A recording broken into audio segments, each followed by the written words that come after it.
So hello everyone. Today we will talk about group 3 basic radicals. Group 3 basic radicals contains aluminium ion and ferric ions.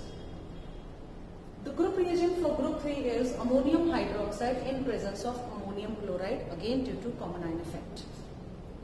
Now to proceed with, we take salt plus water, that means make additional solution, add dilute HCl to it, add small amount of NH4Cl and then NH4OH. After adding this ammonium hydroxide, if aluminium or iron is present, they may precipitate out in the form of hydroxide.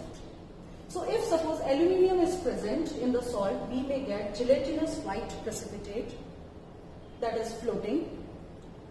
We may have aluminium in the salt. And if I get dirty green precipitate, it means that we may have ferric ion in the salt.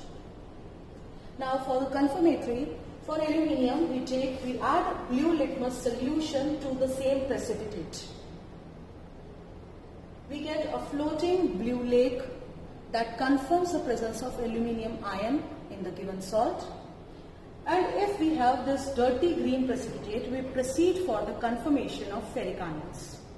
For that, if we have suppose ferrous ion, we add small amount of concentrated HNO3 to convert it into ferric ion, and then we take original solution, that means salt plus water, and add potassium ferrocyanide that changes to Prussian blue color.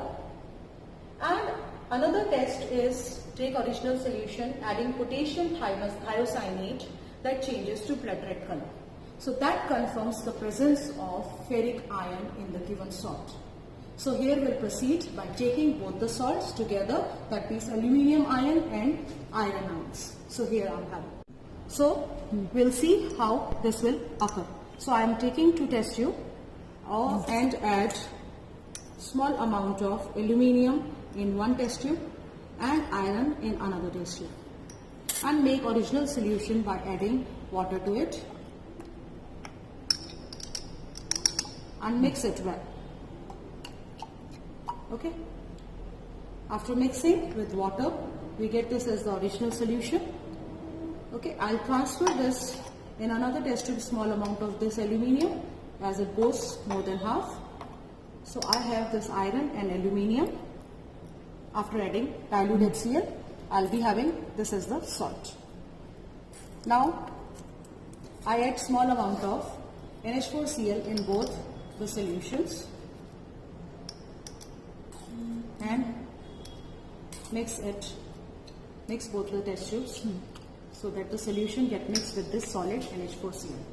After mixing, we add ammonium hydroxide in excess, as it has to neutralize acid and shows its presence. So we get this dirty green precipitate in the case of iron, and we get, let me keep this test tube here, and for aluminium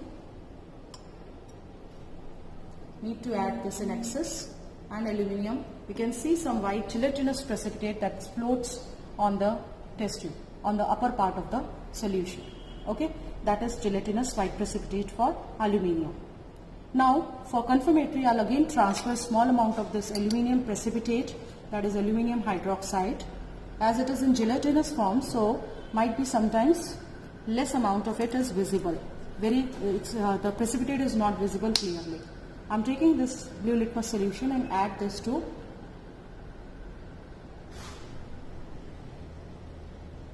wait a minute.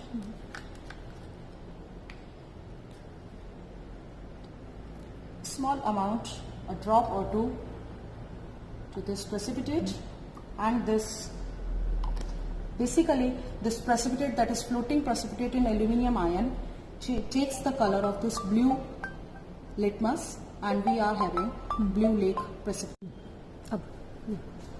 Now for the confirmatory test of iron, because we get the precipitate of this dirty green color for iron, I take small amount of this iron, make original solution,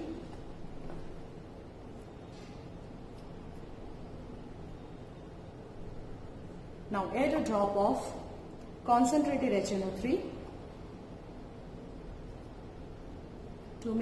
to oxidize this ferrous ion into ferric ion, and then for confirmatory I'll divide this solution into 2 parts. In first part, I add this potassium ferrocyanide. On adding this potassium ferrocyanide, we can see the Prussian blue color comes. Okay? And in another test tube, I take potassium thiocyanate, and on adding this potassium thiocyanate, I get red PPT, red color. You can see this red color in the solution. So that confirms the presence of iron ion in the given salt. So that's all about the confirmatory test for group 3 cations. Thank you.